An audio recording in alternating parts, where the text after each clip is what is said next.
Мен күнімді мүлде басқара алмаймын. Күнім қалай өтіп кеткенін білмеймін. Әйтеуір тұрам, тірліктерді жасаймын. Бір-біріне ұқсаған күндер. И түнде аласында қайтадан ұйықтайсың, таңертең қайтадан тұрасың. Осылай менің өмірім өтіп жатыр. Бір нәрсе өмірімді өзгерткім келеді, по плану барлығын әрекетке көшіп жасағым келеді, но у меня не получается. Қанша тырыссам да, жазып та бастап көрдім план, дәптер арнайы блокнот сатып алып, шүкірлік те жаздым, армандап та көрдім, но бірақ барлығы жазған жерде қалады. Қазір мен сізге сол тақырып ашылу үшін бірнеше қарапайым ғана мысалдарды келтіріп бергім келеді. Сәлем, бұл мен Ая Жібек, мен международный психолог-коучпын. Егер саған түрлі бизнес бастау, бизнесті дамыту, психологиялық блоктарды жеңу, мышленияны өзгерту тақырыптары қызық болса, онда дәл қазір менің YouTube каналыма подписаться етіп жазылып ал.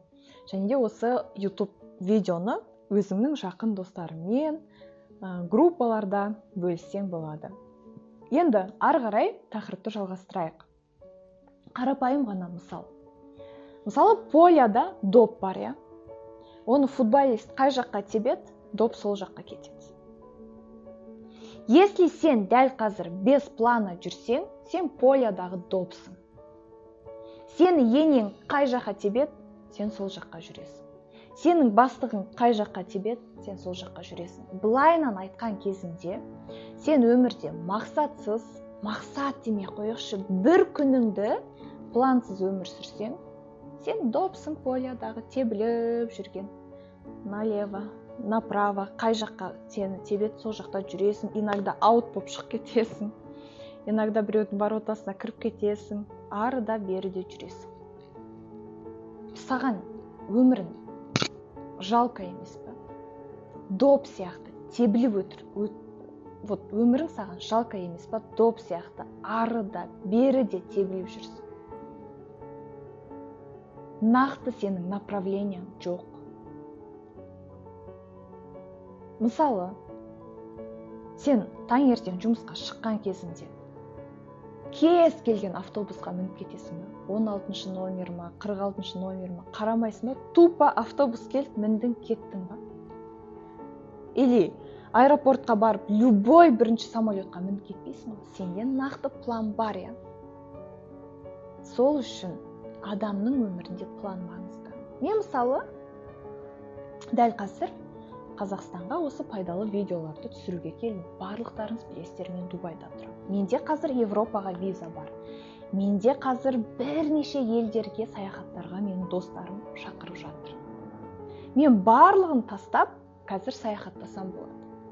Но менде план бар да, нақты. Вот мен мынанша 50 видео түсіру керекпін, 100 видео рилсқа түсіру керекпін, мен барып мынандай сабақ басу керекпін, мен компанияма, яғни офисыма жаңадан мебельдер алу керекпін, мен офисымдағы адамдармен, менеджерлармен танысу керекпін деген сияқты, я. Если менің планым жоқ болса, арыда беріде жүре берсем, мен ешқандай мақсатқа жетпеймін.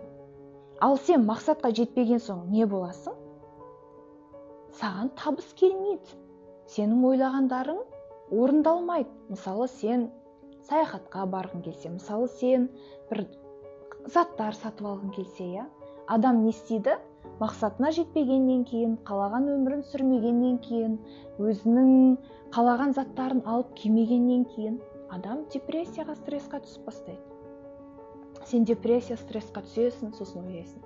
Неге менің өмірім мұндай? Ең бірінші сен өзіңе сұрақ қоясың. Неге менің өмірім мұндай? Неге мен еш нәрсеге үлгермей жүрмін? Неге менің қолымнан уже сен самооценкаң ниже плинтуса болып бастайды? Неге мен қолымнан еш нәрсе келмейді? Неге мен мына нәрсені істей алмаймын? Неге мен мына нәрсені жасай алмаймын деген сияқты, я?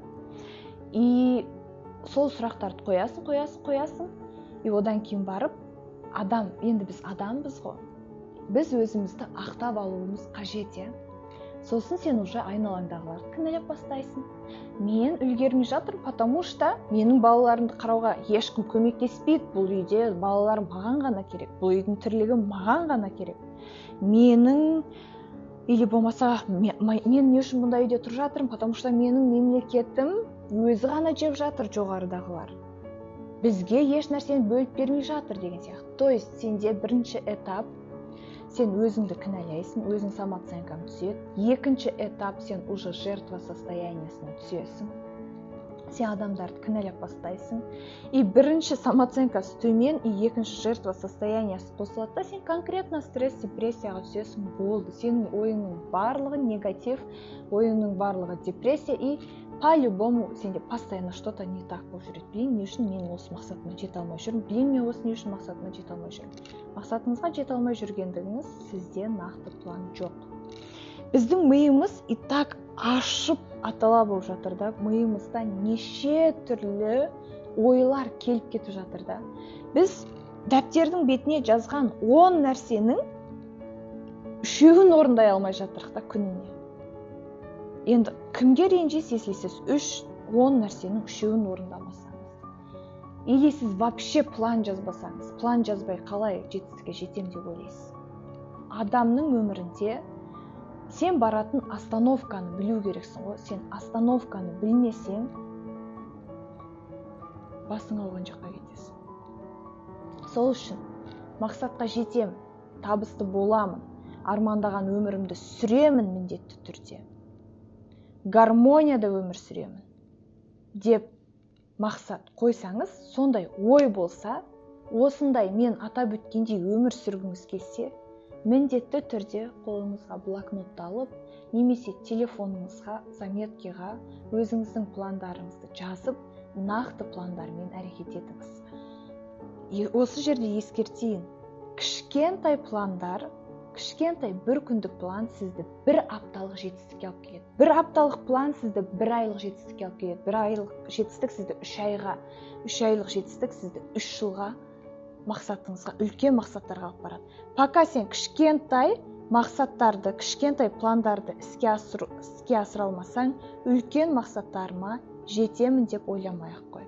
Мені как раз видеом бүтіп жатқанда дыр деп бірдеңкелердің бәрі басталып кетті, я.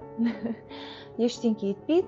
Енді мен де как раз осы тақырыпты аша алдым деп ойлаймын. Міндетті түрде бірден практикаға кіріс, міндетті түрде ойлан, блокнотыңа жаз, барлығын четкий план адамның өміріне керек. Осы видео саған пайдалы болды деген ойдамын. Сондықтан да міндетті түрде сен менің инстаграм парақшама дополнительно жазылып ал. Ая Жібек инстаграм парақшам осылай шығып тұрады. Ол жақта да мен күнделікті пайдалы ақпараттармен бөлісемін. Және де әлі де подписация етпесең, подписация етіп ал. Және де бұл видео мен өте пайдалы деп ойлаймын. Қазір көптеген адамдар өзінің өмірінің қалай өтіп жатқанын білмейді. Сондықтан да давай бұл әлемге бірге пайдалы болайық. Сол үшін бұл видеоны өзіңнің жақындарыңмен, достарыңмен, группаларға жіберсең болады. Саған сәттілік.